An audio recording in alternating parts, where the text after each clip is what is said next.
एम-ए-पी-एस क्लेमवरती बऱ्याच मुलांना domicile upload करायचं आहे, बऱ्याच मुलांना एन-ई-सी कॉन्ट्रॅक्ट अपलोड करायचं आहे आणि बऱ्याच मुलांना बँक स्टेटमेंट अपलोड करायचं आहे. तर त्यांनी काय करायचं आहे, सर्वात आधी त्यांनी एम-ए-पी-एस साईटवरती लॉग इन करून घ्यायचं आहे. लॉग इन केल्यानंतर तुम्हाला या प्रकारचा काही डिस्प्ले दिसेल. इथं तुमचा क्लेम जर केलेला असेल ऑलरेडी तर तो क्लेम दिसेल आणि जर तुम्ही क्लेम केलेला नसेल तसं या प्रकारचं एम-टी तुम्हाला पाहायला मिळेल.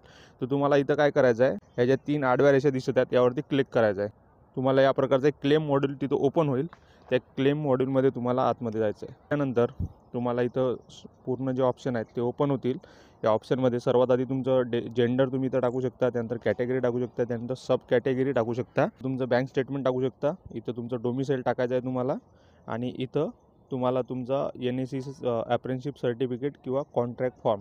तर कोणते कोणते आर ऑफिस कॉन्ट्रॅक्ट फॉर्म मागत आहेत साईन केलेले. जर तुमच्या कॉन्ट्रॅक्ट फॉर्मवर कुठलीही साईन नसेल तर तुम्ही एन-ई-सी सर्टिफिकेट म्हणजे अप्रेंटिसशिप सर्टिफिकेट तिथं अपलोड करायचं आहे, किंवा नाहीतर तुमचा क्लेम हा रेक्टिफाय होतो, रिजेक्ट होतो. म्हणजे कॅटेगरी म्हणजे एस-सी, एस-टी, ओ-बी-सी जे काय असेल ते, आणि इथं तुमचं जे काय समजा तेली कुणबी वगैरे जे काही असेल ते टाकायचं आहे.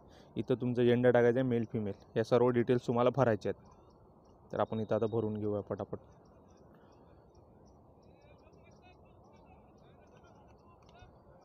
आणि यानंतर तुम्हाला इथं बँक स्टेटमेंट अपलोड करायचं आहे.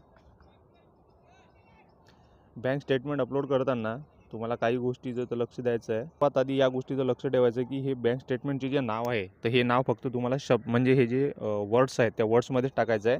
यामध्ये कुठल्याही प्रकारचा आकडा वगैरे टाकायचा नाही आहे, किंवा फॅन्सी शब्द किंवा स्पेशल कॅरेक्टर टाकायचं नाही आहे.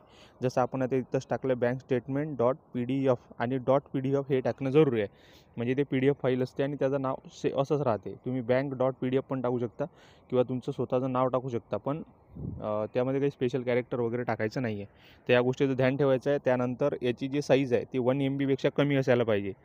1 MB जास्त असली ते अपलोड होणार नाही. त्यानंतर PDF फॉर्मॅटमध्येच असायला पाहिजे आणि याला पासवर्ड नसला पाहिजे. म्हणजे तुम्ही जर बँकेच्या ऑनलाईन ॲपमधून जर स्टेटमेंट डाउनलोड करत असाल तर त्याला एक पासवर्ड राहतो, तो पासवर्ड याला नको. पासवर्ड तुम्हाला रिमूव्ह करायचा आहे आणि त्यानंतर तुम्हाला PDF इथं अपलोड करायची आहे. तर या गोष्टीचं ध्यान ठेवायचं आहे. तर आता आपण इथं PDF सिलेक्ट करू. तर आपली PDF इथं सिलेक्ट झालेली आहे. त्यानंतर आपल्याला इथं डोमिसाईल अपलोड करायचं आहे. तर सेम प्रोसेस आपण डोमिसाईल सोबत पण करू. डोमिसाईलला पण नाव डोमिसाईल म्हणून द्यायचं आहे. तर इथं आपलं डोमिसाईल पण आला आणि याची याची साईज पण 1 MB कमी असायला पाहिजे आणि नाव याचं पण सेम. त्यानंतर आपल्याला इथं कॉन्ट्रॅक्ट फॉर्म किंवा एन-ई-सी सर्टिफिकेट. तर आपल्याकडे कॉन्ट्रॅक्ट फॉर्म आहे, तर आपण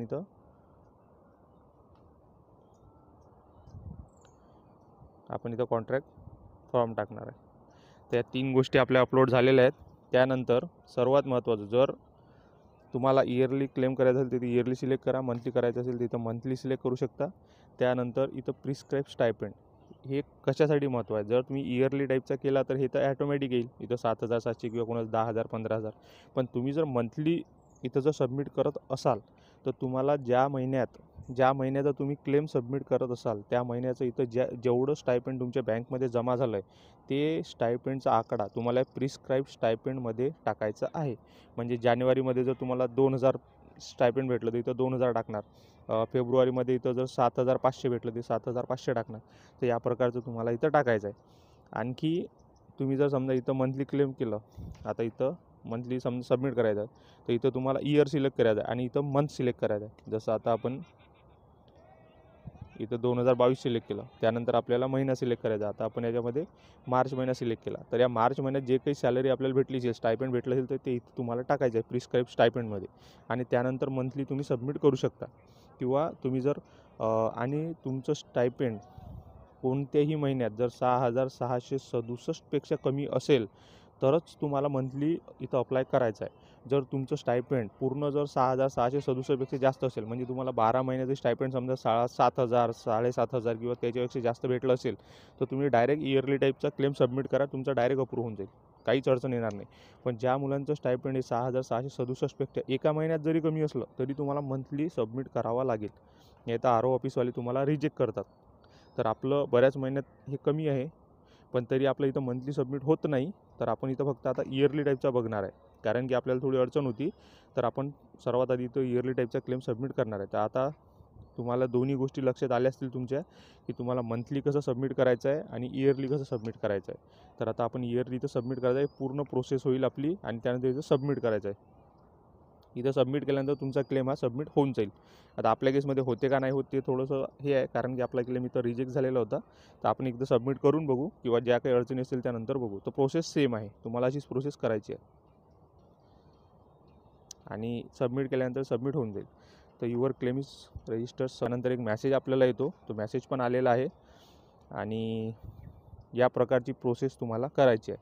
तर बघा, या प्रकारचा क्लेम इथं सबमिट होते आणि तुम्ही पण या प्रकारची प्रोसेस करू शकता आणि तुमचे जे क्लेम आहेत ते सबमिट करून MAPHचे 42,000 रुपयाचा फायदा इथं घेऊ शकता. धन्यवाद.